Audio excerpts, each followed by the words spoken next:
Dans les rues de nos villes, derrière chaque porte, se cachent des histoires de lutte et de résilience. La pauvreté et les dépendances tissent un lien invisible mais puissant, enfermant des vies dans un cercle vicieux. Voici l'histoire de Megan, une femme courageuse qui a traversé de nombreuses épreuves. Son parcours est similaire à celui de nombreux autres, pris au piège dans les dépendances. Avant de tomber là-dedans, moi je me disais, hey, moi si je serais de même, là, j'aurais tellement de la misère à vivre. Là. Je sais pas, je serais pas capable. Pauvre eux, de vivre là-dedans, puis il n'y a pas personne qui les aide. Puis, moi, j'aiderais tout le monde, là, mais je peux pas. Là, t'sais. Les principaux facteurs qui peuvent lier pauvreté et dépendance, il y en a quand même plusieurs. Je pense que si on y va chronologiquement, premièrement, il y a l'aspect de grandir dans une famille dysfonctionnelle. Ça peut avoir des impacts à long terme dans le développement puis dans la vie d'une personne. Il y a aussi l'éducation qu'un enfant va recevoir. Puis là, je parle pas juste de l'éducation à l'école, mais tout le bagage que ses parents vont lui offrir, que sa famille, son entourage va lui offrir au moment de l'enfance jusqu'à l'âge adulte, mais ça va avoir un impact sur, moi j'appelle toujours ça son coffre à outils. Fait que les outils que tu as pour faire face aux problématiques, aux enjeux, aux défis que tu vas rencontrer dans ta vie. Je travaillais à l'hôpital d'Amos. J'étais aide de service, fait que je faisais un peu de tout. Je faisais mon DEP comme préposé aux bénéficiaires en même temps. Après mon entorse lombaire, j'ai perdu mon emploi. J'ai perdu aussi, je suis partie de l'école parce que je pouvais pas continuer. C'était dur d'accepter le fait d'être obligée de quitter un emploi que j'adorais quand même. J'ai vécu le deuil de ma grand-mère qui était énormément pénible. J'ai ensuite perdu mon oncle. Et j'ai eu ma mère qui a eu des problèmes de santé physique qui m'ont énormément inquiétée. Ça l'a aussi causé le début de ma consommation parce que je pense que c'est le plus gros morceau qui a commencé ça. Ensuite, j'ai perdu mon loyer avec mon ancienne coloc. Après ça, je suis partie pour Malartic. Et c'est là-bas que j'ai commencé à consommer.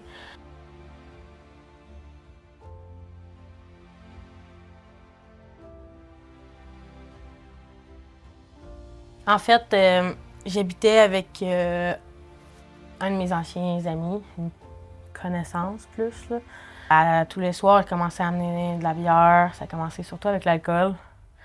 On buvait presque tous les soirs. Après ça, j'ai eu des problèmes avec cette connaissance-là. Je suis ensuite déménagée encore en Malartic. C'était dur d'essayer de sortir de là toute seule, là. Surtout quand tu es en consommation. Là. De ma famille, il n'y avait pas personne là-bas. Là. Je savais que mon père était à Val-d'Or, mais depuis ce qui s'est passé avec mon père, j'y parle plus. J'ai aucun lien avec lui. Moi, en n'ayant pas de véhicule, c'est plus dur de voir ma famille, voir mes amis. Fait que je veux pas. C'est plus dur d'essayer de se remonter quand t'as personne autour de toi à part des gens toxiques. Là. La pauvreté, c'est pas juste économique, c'est tout l'aspect social. De naître dans une famille qui vit des difficultés financières, ça veut pas dire que tu vas développer des problèmes de dépendance ou que tu vas rester dans la pauvreté. Mais d'avoir un soutien social, d'avoir de l'aide de ton entourage va avoir un impact pour sortir de là. Fait que des fois, si tu es isolé, bien, ça peut être un enjeu, être un facteur qui mène vers la pauvreté ou vers la dépendance.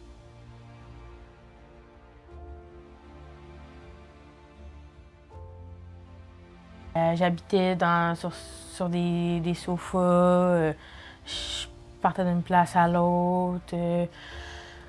Après ça, la dernière fois que j'ai déménagé, c'est là que j'ai eu une rencontre avec ma travailleuse sociale. Puis j'ai demandé de l'aide, j'ai dit c'est soit que tu m'envoies à la police ou quelqu'un, ou c'est soit que ça finit là. Les polices sont arrivés chez moi, ça a été les policiers de Val-d'Or. Donc, le policier m'a amené directement à l'hôpital de Val-d'Or, aux urgences. Et là-bas, ils m'ont diagnostiqué dépressive. Un autre facteur en lien avec la pauvreté et la dépendance, c'est la santé mentale. La santé mentale peut avoir différents enjeux. C'est pas quelque chose qu'on voit, c'est pas comme un bras cassé. T'as un plâtre, c'est facile à voir. Fait que des fois, il y a beaucoup de préjugés encore avec ça. Mais il y a beaucoup de personnes qui sont aux prises avec des problématiques de santé mentale, que ce soit de l'anxiété, dépression, jusqu'à schizophrénie. Il y a plusieurs types. Mais ça peut avoir des gros impacts dans la stabilité dans la vie d'une personne, dans comment établir une routine, rester stable. J'allais vraiment pas bien. Pour moi, j'étais pas juste au bas fond. Là. Pour moi, c'était vraiment un gouffre. Là. Je suis partie de l'hôpital, puis une autre de mes connaissances m'a amenée de Malartic à chez ma mère et mon beau-père. J'ai arrêté la drogue dure. J'ai arrêté l'alcool aussi la même journée. J'ai tout arrêté d'un coup. Chez mes parents, je vis de nuit, je dors de jour, je mange presque pas. Ça me prend tout pour aller me laver. Mon début de sobriété, je l'ai très mal vécu. Là. Faut travailler fort, faut se parler, puis il faut prendre aussi le temps de se reposer pour revenir à nous-mêmes.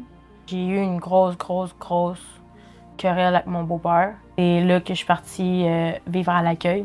J'ai été en dortoir pendant 2 mois. J'ai dormi aussi à des places où il faisait chaud, comme les banques, les guichets automatiques quand c'est débarré, les centres d'achat quand les portes sont ouvertes. J'essayais de me trouver des places le plus possible au chaud.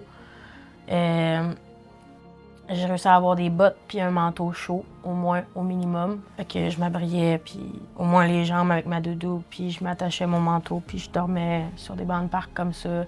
J'ai déjà dormi en dessous d'un pont aussi. Je pense que ça a été le bout où ça m'a donné la plus grosse claque, là. Parce que déjà là, j'avais déjà atteint le fond, mais là, en plus, j'avais comme une couche de plus par-dessus, là.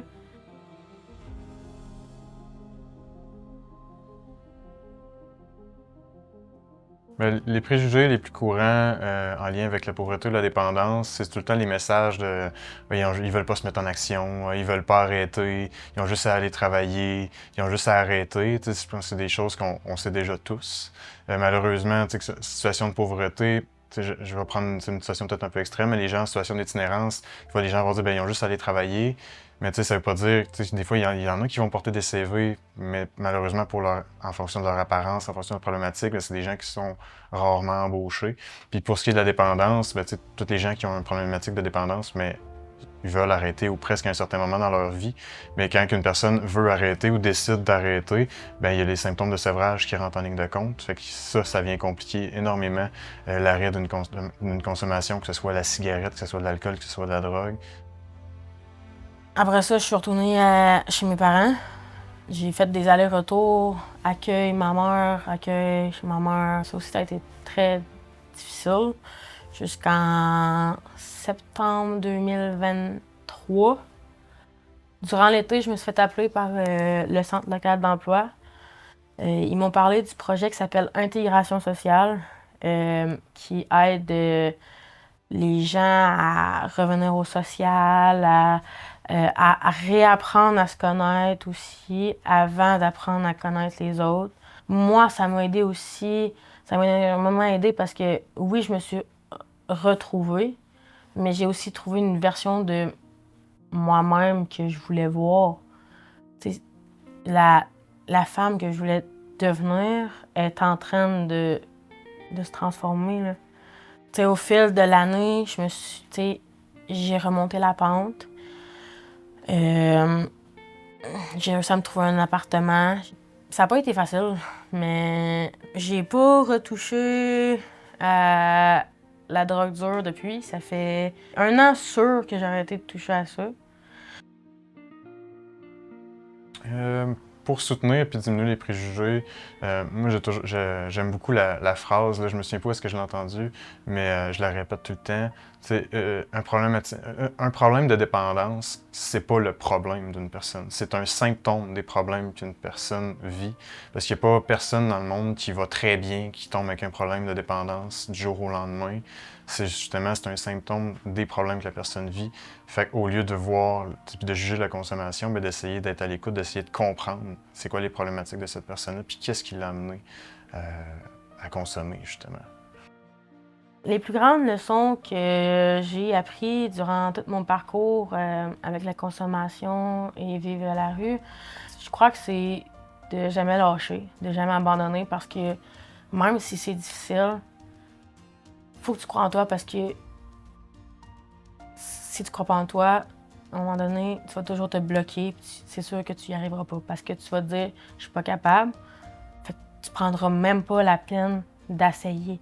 T'es pas obligé de le faire, mais essaye. Parce qu'après ça, tu vas regretter parce que t'as pas essayé. Moi, c'est lâche pas, abandonne pas, puis essaye, fonce. Le témoignage de Megan reflète une histoire de résilience et de courage. Elle nous montre que derrière chaque visage se cache une réalité complexe, souvent marquée par des défis invisibles. La pauvreté et les dépendances sont souvent liées, créant un cycle difficile à briser. Comprendre ces liens est essentiel pour apporter des solutions efficaces et durables. La pauvreté et les dépendances sont des réalités interconnectées qui touchent des millions de personnes. Pour briser ce cycle, il est essentiel de déconstruire les préjugés. Nous pouvons tous jouer un rôle dans cette lutte. En soutenant les initiatives locales, en offrant notre aide et en faisant preuve de compassion, nous pouvons faire une différence.